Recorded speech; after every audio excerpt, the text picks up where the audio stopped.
এই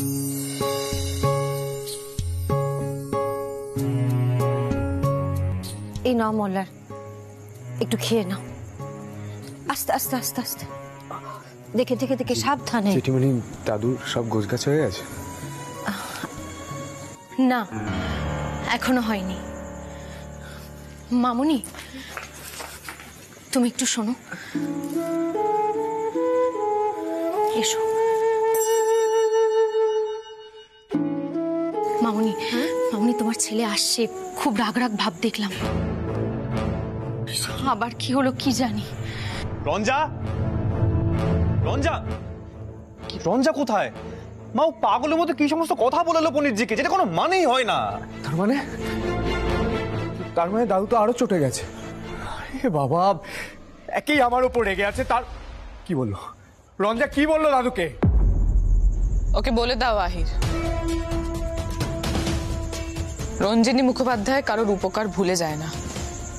মল্লার বসু মল্লিক আমাকে বাঁচিয়েছে, তার বদলে ওর কোনো ক্ষতি হতে দেব না। আমি তো অমানুষ নই।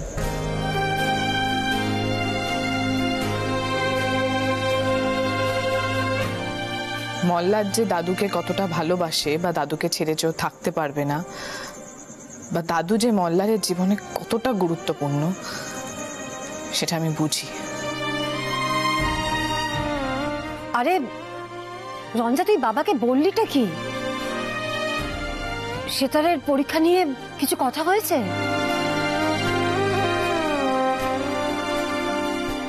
মা, রঞ্জা সেতারে পরীক্ষাটা দিচ্ছে না।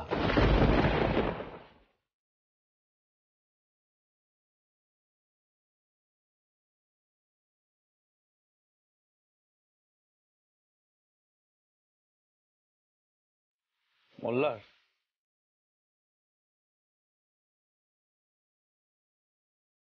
তুমি এবার খুশি হয়েছে তো? না মানে তোমার মানসিক অশান্তি যেন আর না বাড়ে, সেই জন্য ও এই পরীক্ষাটা দিচ্ছে না।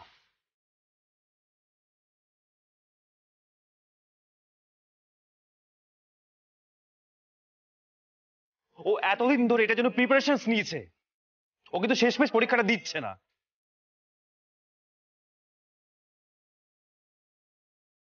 এটা শোনার পর যে গুরুজি কতটা শক হবে, তুমি তো এসব কিছু বুঝবে না, তোমার এটা লুকআউটও নয়। আর রঞ্জা, তোমার থেকে এটা আমি কিন্তু আশা করিনি। তুমি এই পরিবারের জন্য যতই করো না কেন, তুমি কিন্তু পণ্ডিতজির মন পাবে না।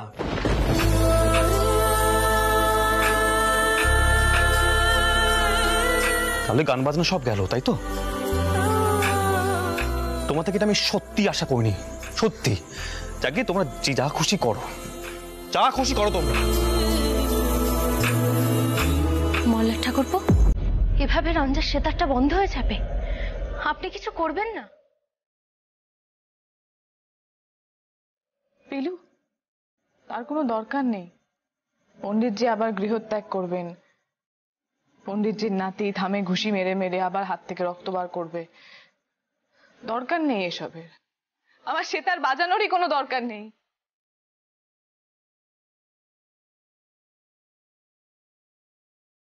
মল্লার বসু মল্লিক আমার উপকার করেছে, আমার প্রাণ বাঁচিয়েছে, তার প্রতিদান তো আমাকে দিতেই হবে, বলো।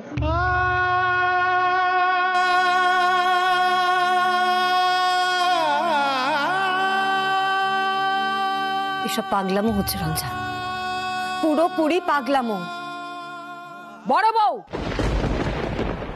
ওকে আর উস্কিও না তো। মল্লারের বউ দাদাকে কথা দিয়েছে, এবারের সব নিয়ম নিষ্ঠা মেনে চলবে।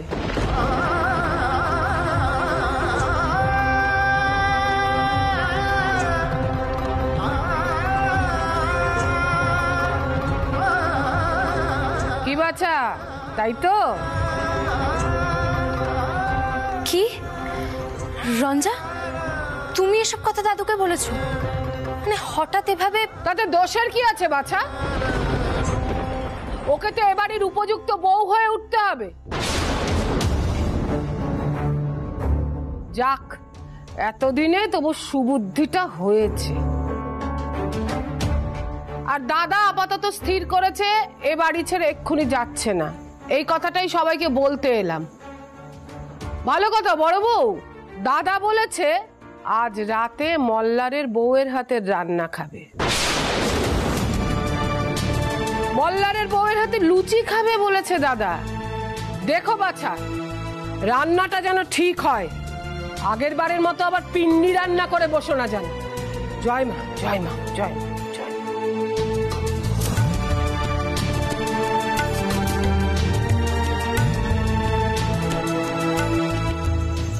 হ্যাঁ রে রঞ্জা, এসব কি পাগলাম তোর? রঞ্জা, তুমি এইভাবে সেতারটা ছেড়ে দিলে? জানি না তুমি এটা কি করলে।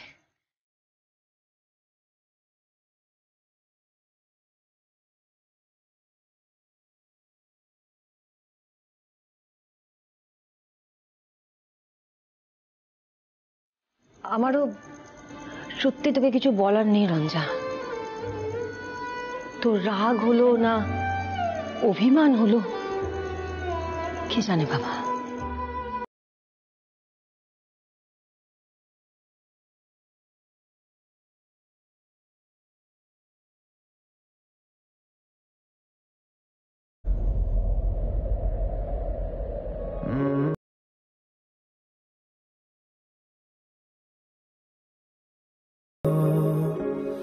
মানেটা বুঝতে পারছো না?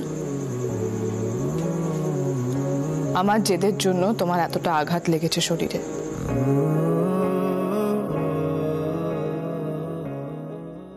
মনেও আঘাত দেব? উপকারের বদলে কি কেউ আঘাত দিতে পারে? মানুষ তো।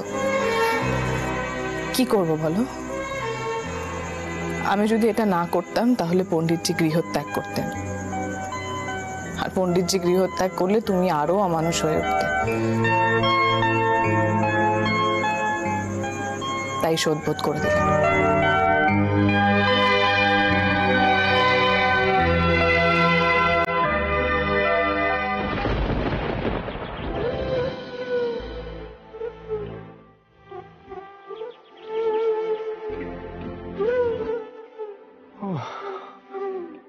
আমি যে কি করি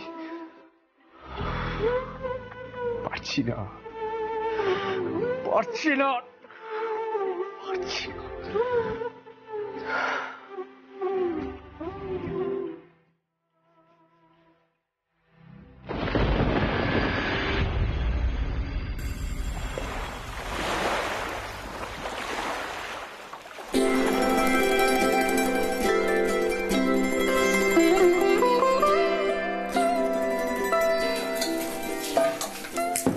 কাকিমা, রঞ্জা কিন্তু কোনো কথাই কানে তুলছে না। আপনি একটু বোঝান না। এভাবে রাগের মাথায় সবকিছু ছেড়ে দিয়ে বসে থাকা যায়? আমি বললাম না পিলু, একজনের উপকারের প্রতিদান দিচ্ছি, সব হিসেব শোধবোধ হয়ে যাক।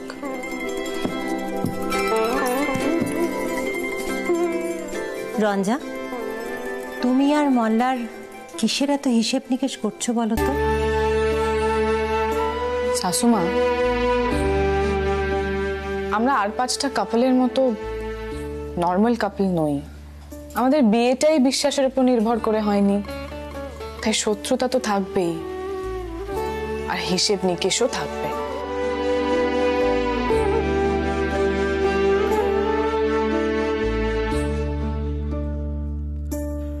আমরা দুজন দুজনকে ভালোই বাসি না,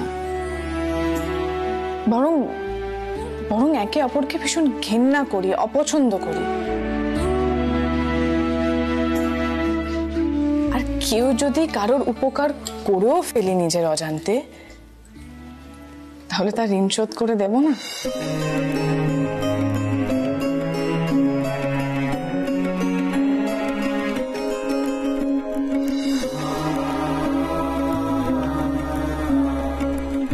পণ্ডিতজি গৃহত্যাগ করছিলেন বলে মল্লার অস্থির হয়ে পড়েছিল, তাই পণ্ডিতজির শর্ত তো আমাকে মেনে নিতেই হতো। আর এটা তো অস্বীকার করা যায় না না, যে সেদিন যদি মল্লার না থাকতো তাহলে গুন্ডারা আমার কত বড় সর্বনাশ করতে পারত।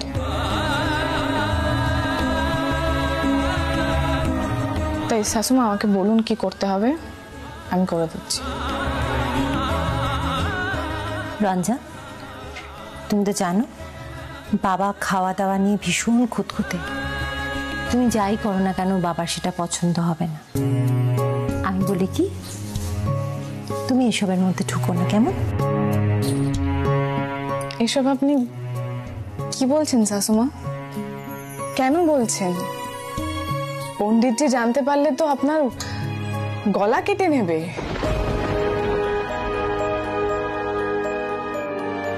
বৌমাকে এসব কি শিক্ষা দিচ্ছেন আপনি? আরে এবারের বউরা 10 বার ঘেমে নে রান্না করবে, তারপর পুরুষ মানুষদের মুখ শুনবে, তারপর তারা খাবার ছেড়ে উঠে গেলে আবার এসে রান্না করবে।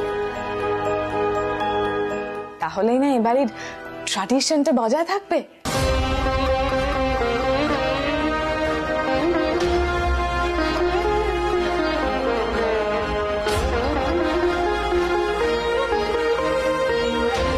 শাশুমা, আপনি বরং আমার উপরে ভার দিয়ে চলে যান, আমি পারবো করতে।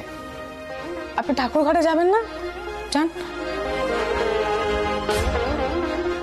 কাকিমা আপনি যান, আমি আছি তো, আমি রঞ্জাকে দেখিয়ে দেব। বেশ, ঠিক আছে।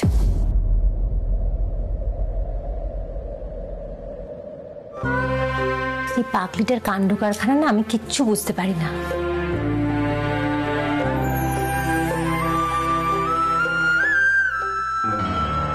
মল্লার, তুই এখানে কি করছিস?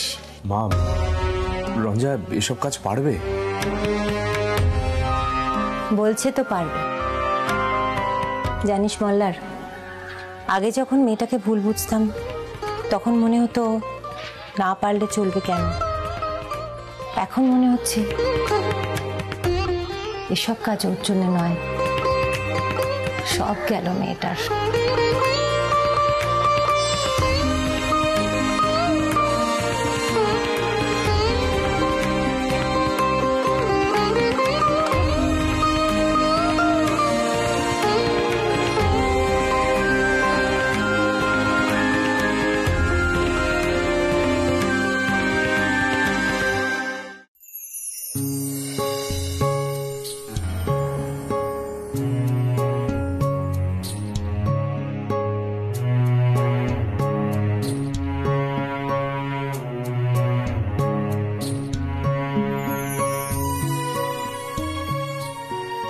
রঞ্জা, মল্লার ঠাকুরপো কিন্তু বাইরে দাঁড়িয়ে আছেন। নিজেরই তো বাড়ি, যেখানে খুশি দাঁড়িয়ে থাকতে পারে।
চুলে ময়দা লেগে গেছে, হাতটা ধুয়ে চুলটা ঠিক করে নাও, আমি ময়দা ঠেসে দিচ্ছি।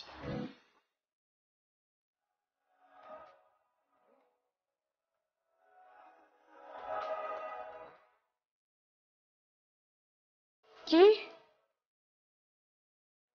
মল্লার বসু মল্লিক ময়দা ঠেসে দেবে, তাও আবার এই হাতে? আরে এবারে তো গণ হার্ট অ্যাটাক হয়ে যাবে। খুব হয়েছে, তুমি কেন এসেছো বলো তো? দাদু জানতে পারলে কি বলবে মল্লার?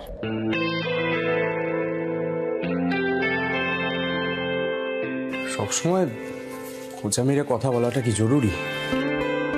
আরে যেটা সত্যি সেটাই তো বলেছি। তুমি তো তোমার উপকারটা করে ফেলেছো আমাকে সেভ করে, আমি তো এখন জাস্ট তার প্রতিদানটা দিচ্ছি। তাই এইভাবে আমার পাশে পাশে থাকার কোনো দরকার নেই। এইবারের দানটা আমার, তোমার নয়। তাই তুমি যাও মল্লার।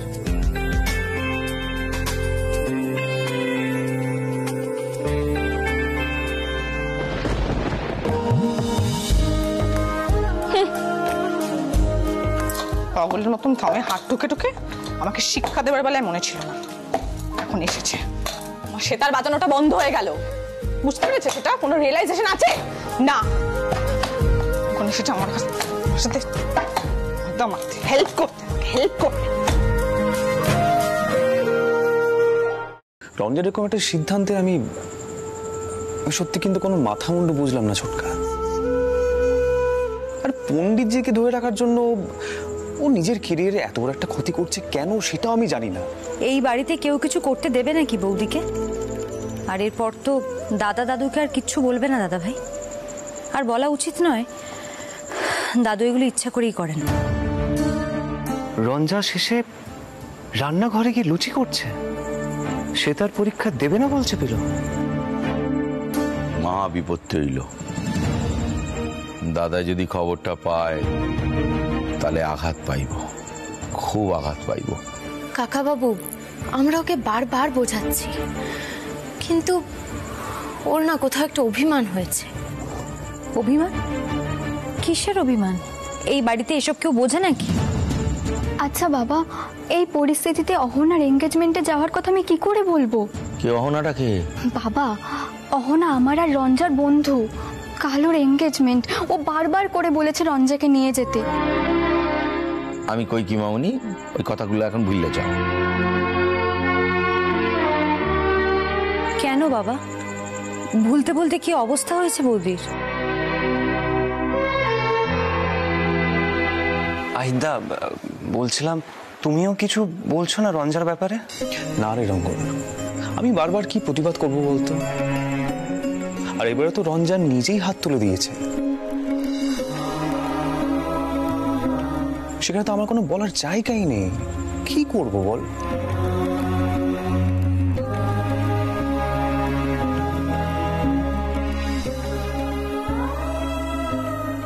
আরে মল্লার ঠাকুরপো, আপনি আসুন না, ভেতরে আসুন।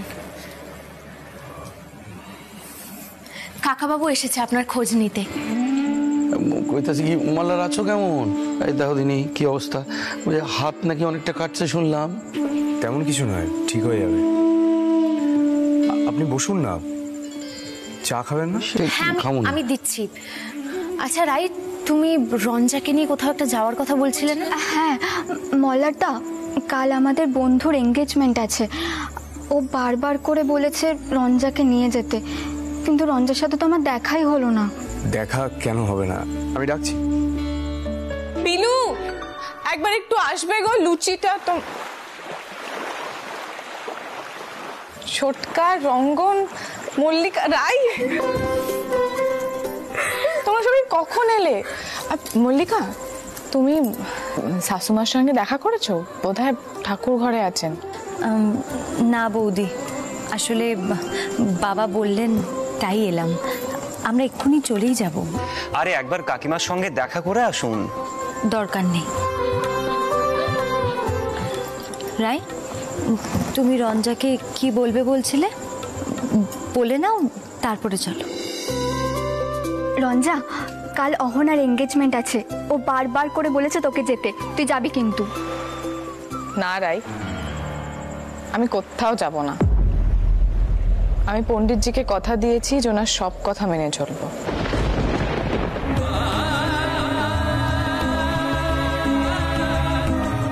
আর মল্লার বসু মল্লিকের ঋণ শোধ না করা অবধি আমার পক্ষে মরাও অসম্ভব।